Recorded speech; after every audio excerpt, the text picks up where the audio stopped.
now on its way, having launched tonight aboard a Delta II rocket. Here to talk about the spacecraft, how the spacecraft is doing, and about our mission upcoming is Ralph Basilio, the OCO2 project manager from the Jet Propulsion Laboratory, JPL. Mike Miller, the Senior Vice President for the Science and Environmental Satellite Programs at Orbital Sciences Space Systems Group. And Jeff Yoder, the Deputy Associate Administrator for Programs for the Science Mission Directorate at NASA headquarters. And we'll begin first with Ralph Basilio. Right, Ralph? Hi, George. How you doing? It's a very happy launch. Yeah, it's very difficult to put this in words. A couple of days ago when I was here doing the pre-launch press conference, I mentioned to a lot of you that we wanted an opportunity to finally complete some unfinished business, with the loss of the original OCO mission, and we've taken the first step in that direction. I'd like to thank the Launch Services Program at NASA's Kennedy Space Center, as well as their contractor, United Launch Alliance, for basically providing what I would consider a perfect ride into space. I only had one requirement, and that was basically a safe, reliable into space, and they delivered on their promise. So I'd just like to thank those organizations for doing what they said they were going to be able to do. I am happy to report that from an initial health check perspective of the observatory, that we do indeed have a healthy observatory. We separated, or the observatory separated from the launch vehicle's second stage about 56 minutes after the launch itself. And we had great film footage, real-time film footage from a forward-facing camera on the launch vehicle's second stage. We saw the observatory separating and basically moving towards the sun. And we could actually see that the tip-off rates, or basically the rotation rates on the observatory, were much less than was predicted from a worst-case perspective. That gave us a lot of confidence that the solar arrays were going to deploy on time and that we would have a power-positive state. So I'm pleased to report this morning with our initial health check that we have established communications with what we call the Space Network, or TDRS, the Tracking Data Relay Satellite System. Two-way communications, we get telemetry, as well as command capability. And we have established same or similar communications with the Alaska Satellite Facility. So we have ground communications as well as spaceborne communications. All of the spacecraft subsystems that are turned on, have been turned on, all appear to be nominal. The solar arrays did deploy, and we are power positive, the observatory. And we're now on our way to basically completing the rest of the spacecraft checkout process. And we'd like to be able to do that in the next week or two so that we can begin moving the observatory into its operational orbit, basically leading a formation of Earth-observing satellites that's operating in space right now. It's a loose formation called the Afternoon Constellation, and sometimes we refer to that as the A-Train constellation. So beware, A-Train. We're coming on up there. It's gonna be great. It is a beautiful morning. Thanks, George. Thank you, Ralph. And now to Mike Miller from Orbital Sciences. Mike. Thank you, George. At Orbital, we're really very, very proud to be part of this team. I'm one of the people that have been involved with the OCO program since pretty much the beginning, and was one of those people devastated with the loss of the first OCO mission. In those days, I was in the control center and was one of the people to recognize how badly we all felt, and certainly at Orbital we felt awful about this situation. But those of us that were working on the spacecraft side were truly devastated after putting in many years of our lives. I look out in the audience and I see Dave Crisp and I see others that I know, really started these programs even before I did. And the devastation that we all felt, it was very much like losing a close family friend or member. So that was really very important for us. So we're very happy to see this this new day, this still dark morning, but bright for all of us who started yesterday evening on console and really went through a very smooth countdown today. So again, like Ralph said, I really want to thank ULA for an excellent ride, for a very smooth countdown today. We had no spacecraft issues through our processing today, and again, as Ralph said, we had very quick confirmation that everything was working very smoothly very soon after we separated from the launch vehicle. So we're very happy with that. We have our Mission Operations Control Center in Dulles, Virginia. That's where all of our team are right now, taking a look at the telemetry from the spacecraft. And they're actually taking a look, as Ralph said, both from the space network through TDRS, but also the ground network. And we've verified everything actually a little early on our schedule so far, so we're very happy about that. As Ralph mentioned, we go through roughly a week to 2 weeks or so of spacecraft checkout, and then go through roughly a month or so of moving into this afternoon train, or the A train, as Ralph mentioned. And then after that, we go through instrument checkout before we actually start taking true science.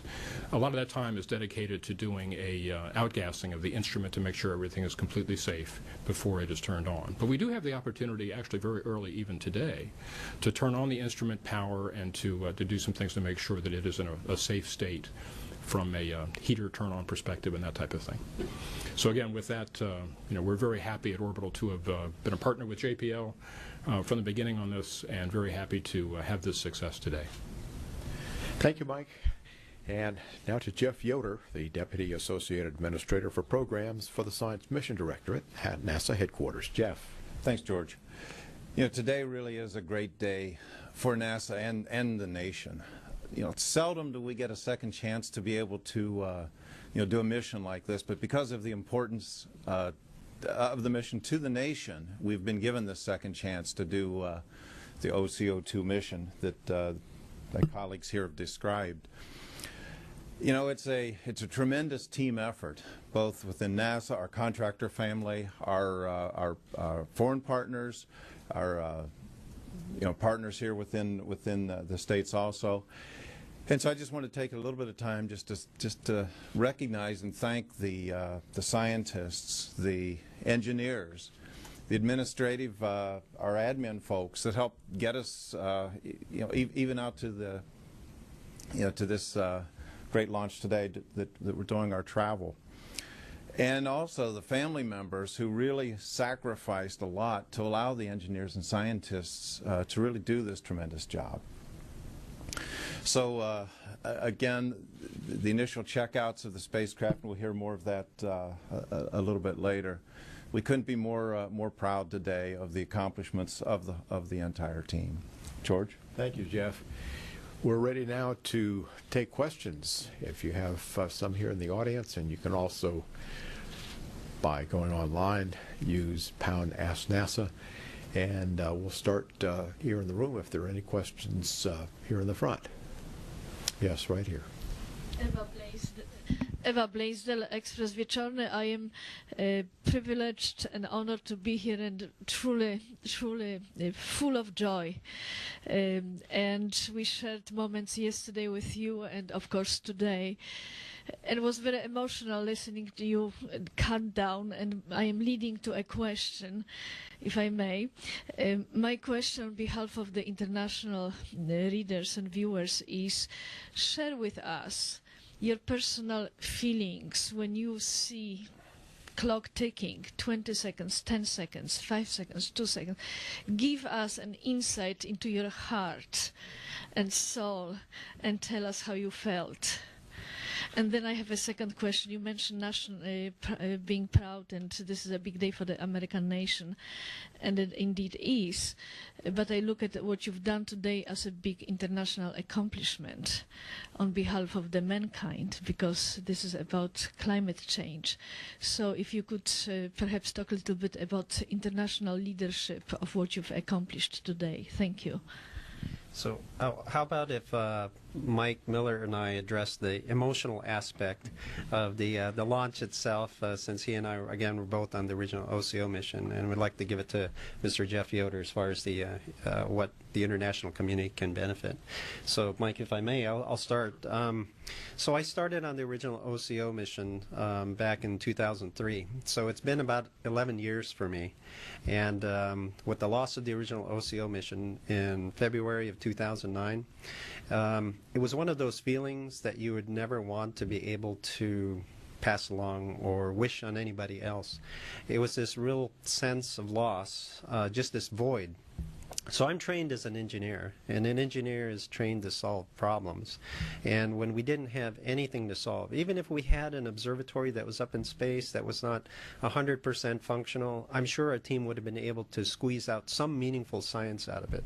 And when we didn't have one bit of information, that was the most heartbreaking part of it.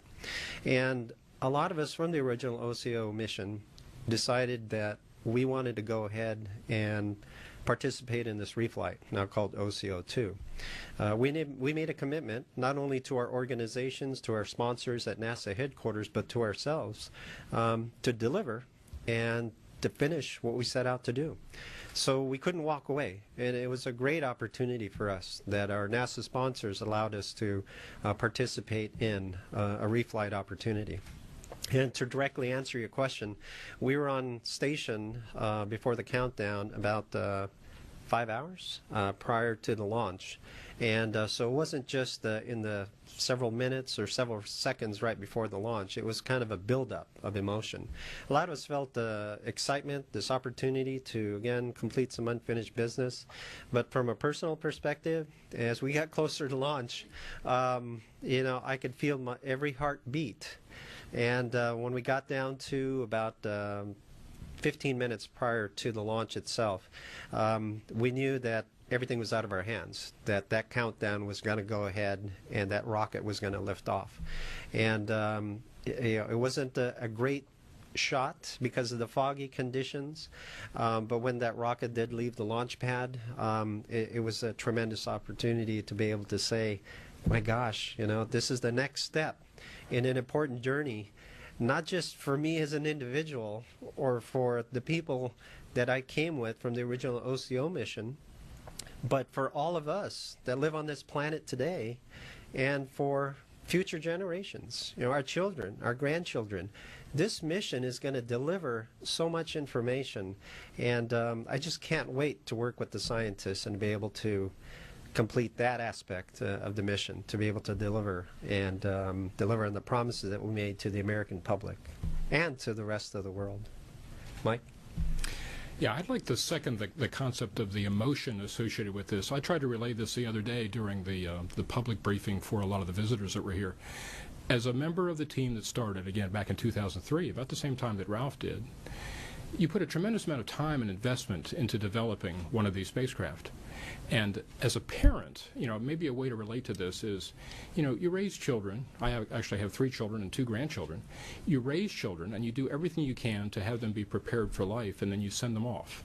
In a way, you send them into launch, or you launch them into space. You know, you launch them out to be themselves. Mm-hmm. And the real issue I think all of us had was the sudden termination with the first OCO. Here we were ready to start collecting data, ready to start to do the things that we're doing today, you know, to be able to see the spacecraft be successful. And it was so devastating to all of us. It took many of us months to get over the impact. And even today, we still feel for those days, are overjoyed with the success we're having right now, but still look back to you know, the unfinished business that we were trying to finish today. So I know that's the way Ralph talks about it, is the unfinished business that we need to go forward with, and we all feel exactly the same way. And I'd like to answer or follow on a little bit with that. What's the heartbeat rate? 10 minutes to. One of the things that we have a tremendous amount of faith in our team. Ralph and the others that really built this system over the years. But at the same time, as the countdown starts going, 5 hours out, 4 hours out, start getting down to 1 hour out. you know, from a management standpoint, our hearts start throbbing a bit because we know that, you know, this is a, I don't want to say it's risky, but this is a difficult challenge. As yesterday, we had to scrub a launch because of, you know, some items. So as the countdown goes, we know what key events are supposed to be happening, and it's just kind of holding our breath until that triggers across. Something as we thought was as simple as the water turning on turned out to not be simple. So today, when we went through, we applauded when the water went across. We've not done that before, at least I've not. And so just knowing every step, you're almost holding your breath, and you can feel the heart rate going up more and more. Again, we have a tremendous team that was pulling this off, but again, we knew the steps, so it was, every mission is really thrilling, because you know the key steps. I would mention the international. Of course, this mission will help humankind, and so it's not just U.S. or it's a humankind mission. And so I won't go into the science aspects of it. I believe those have been covered in other science briefings and stuff. But in teaming up information from our Japanese colleagues. Of course, the original OCO was going to launch roughly the same time as one of our Japanese missions, or our colleagues.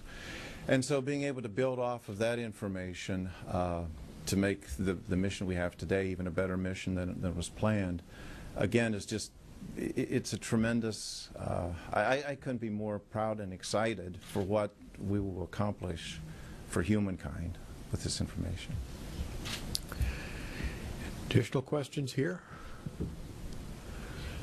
Have we got any on Twitter? We do. Okay. All right. We do have some questions from social media, both from all from Twitter so far, and we're also taking them in the Ustream chat. So up first, Sear Sector asks, how close to real time can OCO2 collect and relay its data once it's fully up and running? Okay, so I can answer that question. I can't think straight, right? So as Mike pointed out, we have a series of activities that we need to perform in order for us to declare the observatory operational. So it'll be a number of weeks, maybe a month or two before we do that. And nominal operations for us basically consist of every 16 days transitioning from what we call nadir mode operations, where the instrument is pointed directly down at the Earth, to what we call glint mode operations.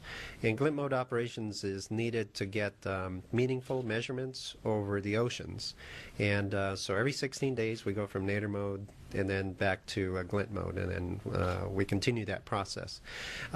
We've made a commitment to our NASA sponsors to be able to start producing data in early calendar year 2015. And we're going to do everything that we can in order to expedite that process. But our number one priority is to make sure that that space-based set of measurements is validated with ground truth data. So we have a comprehensive validation program. Now, once the data starts flowing, as a pipeline, we expect that it'll be maybe on the order of a couple of weeks from the time that the data is actually taken by the spacecraft to the time that the data is actually available to the public. It's on that order, but again, we're going to see what we can do to reduce the data latency, if you will, and make this information available to the public as soon as possible, as soon as we can make sure that the data is of sufficient quality. Now, you mentioned nadir mode and glint mode. Yes. To follow on that, Tyler Waldrop asks, what type of orbit will OCO2 be in for the science gathering portion of the mission? And will science gathering be global or regional? Okay, that's actually a set of excellent questions, Tyler. So the OCO2, or observatory, is going to be operating what we call a polar orbit. And a polar orbit is basically required. So it'll be in an orbit in north-south pole, and that'll allow effectively global coverage, or about 80% of the globe. So in a 16-day nadir or glint mode operational cycle, we'll collect 233 orbits worth of data. And so this operating scheme that we have is more of a global look at the Earth instead of a regional look at the Earth. Excellent. All right. On to N. Karazi, who asks, what's the relative size of the OCO spacecraft to the International Space Station? It's probably an ant walking around on a loaf of bread or something. So actually, that's an excellent question. And so we've been asked that question before about the size of the observatory. I think maybe Mike should handle this one. Sure, I'll take that one. Yeah. The easiest way to describe the spacecraft bus, which is kind of showing up over my shoulder here in the mural on the wall, it's roughly about the size of a telephone booth. So that's about how big the bus itself is, with the instrument internal to it and all the components that we have. The solar arrays that are on the outside, deployed tip to tip, are 30 feet. So it's not very large, but there's an awful lot in this little package. So, inside that package, we've got multiple computers, both for the primary operations and then some backup features in case of going into a safe mode. We've got reaction wheels that allow the spacecraft to be able to point. We've got a star tracker. We've got battery, propulsion system, all of these other pieces that are in there, along with the instrument, which is the real reason why we're flying this satellite, this observatory. And then we have a question from Dan Leone at Space News, who wants to know what's the plan for OCO 3 now that the ISS-hosted version has effectively been canceled? Jeff, probably. So I think the best way to answer that is let's get the data from OCO 2 and get it fully up and operational. And at this point, we'll have to let what happens with OCO 3 work its way through the system, but we want to focus on OCO 2 today.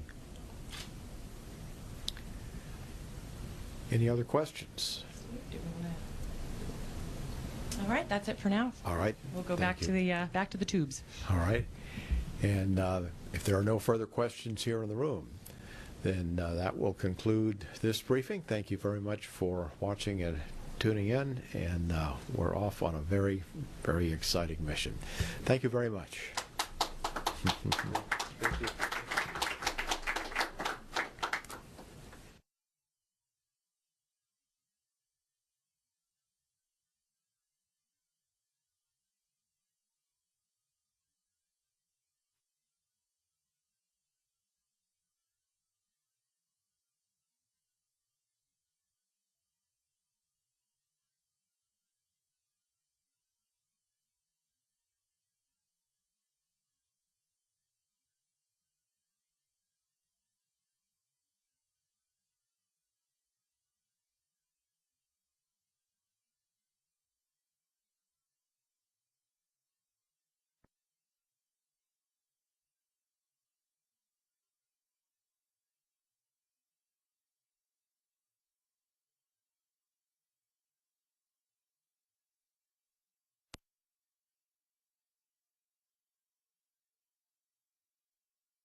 And we have ignition on the second stage. Chamber pressure is good.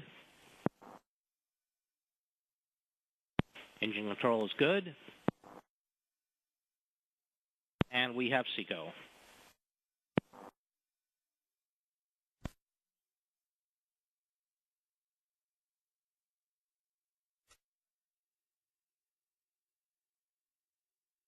Short burden was completed. Hydraulics off.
Delta flight commentary at 52 minutes 33 seconds in. Just taking a look at our SECO-2 preliminary numbers, and they're all very close to the expected values.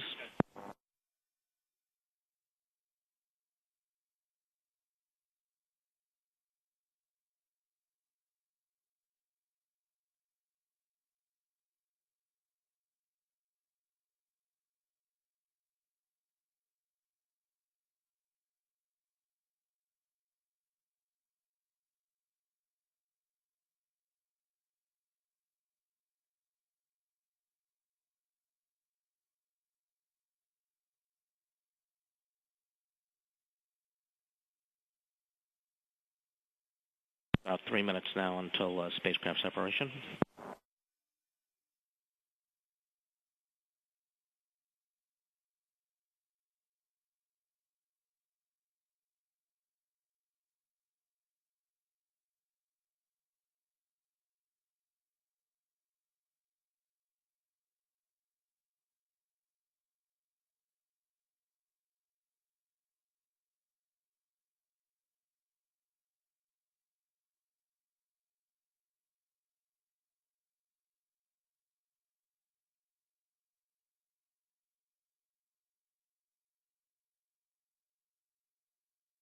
Now 54 minutes into the flight, a little over 2 minutes till spacecraft separation.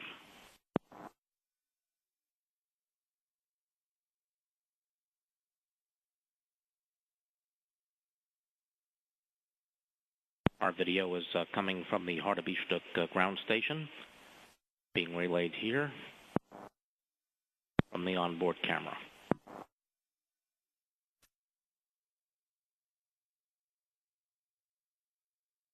Less than 2 minutes away.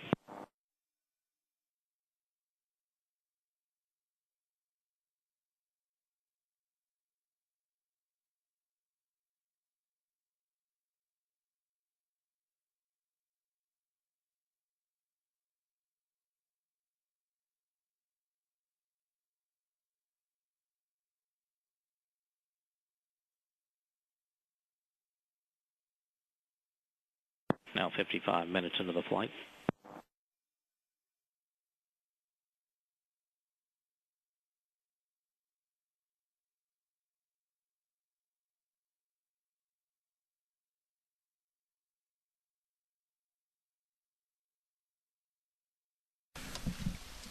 Spacecraft separation occurs 56 minutes 15 seconds into the mission.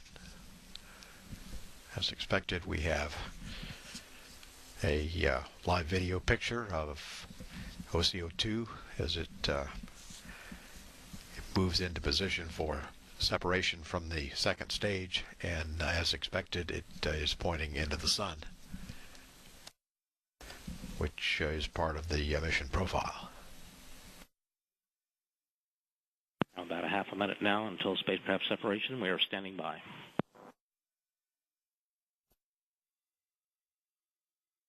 Now 56 minutes in.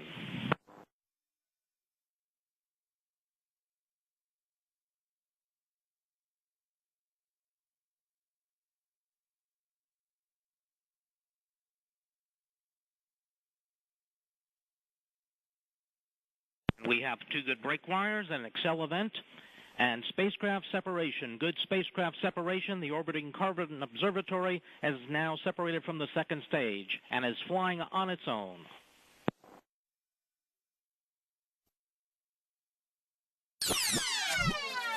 And we could actually see that the tip-off rates, or basically the rotation rates on the observatory, were much less than was predicted from a worst-case perspective. That gave us a lot of confidence that the solar arrays were going to deploy on time and that we would have a power-positive state. So I'm pleased to report this morning with our initial health check that we have established communications with what we call the Space Network, or TDRS, the Tracking Data Relay Satellite System. Two-way communications, we get telemetry, as well as the command capability. And we have established same or similar communications with the Alaska Satellite Facility. It's safe, reliable into space, and they delivered on their promise. So I'd just like to thank those organizations for doing what they said they were going to be able to do. I am happy to report that from an initial health check perspective of the observatory, that we do indeed have a healthy observatory. We separated, or the observatory separated from the launch vehicle's second stage about 56 minutes after the launch itself. And we had great film footage, real-time film footage from a forward-facing camera on the launch vehicle's second stage. We saw the observatory separating and basically moving towards the sun. Now on its way, having launched tonight aboard a Delta II rocket. Here to talk about the spacecraft, how the spacecraft is doing, and about our mission upcoming is Ralph Basilio, the OCO2 project manager from the Jet Propulsion Laboratory, JPL. Mike Miller, the Senior Vice President for the Science and Environmental Satellite Programs at Orbital Sciences Space Systems Group. And Jeff Yoder, the Deputy Associate Administrator for Programs for the Science Mission Directorate at NASA headquarters. And we'll begin first with Ralph Basilio. Right, Ralph? Hi, George. How you doing? So we have ground communications as well as spaceborne communications. All of the spacecraft subsystems that are turned on, have been turned on, all appear to be nominal. The solar arrays did deploy, and we are power positive, the observatory.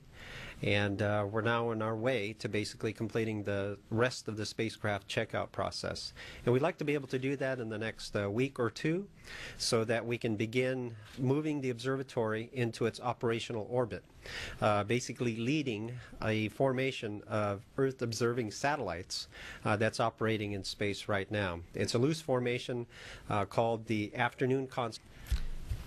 Very happy launch. Yeah, it's very difficult to put this in words. A couple of days ago when I was here doing the pre-launch press conference, I mentioned to a lot of you that we wanted an opportunity to finally complete some unfinished business, with the loss of the original OCO mission, and we've taken the first step in that direction. I'd like to thank the Launch Services Program at NASA's Kennedy Space Center, as well as their contractor, United Launch Alliance, for basically providing what I would consider a perfect ride into space. I only had one requirement, and that was basically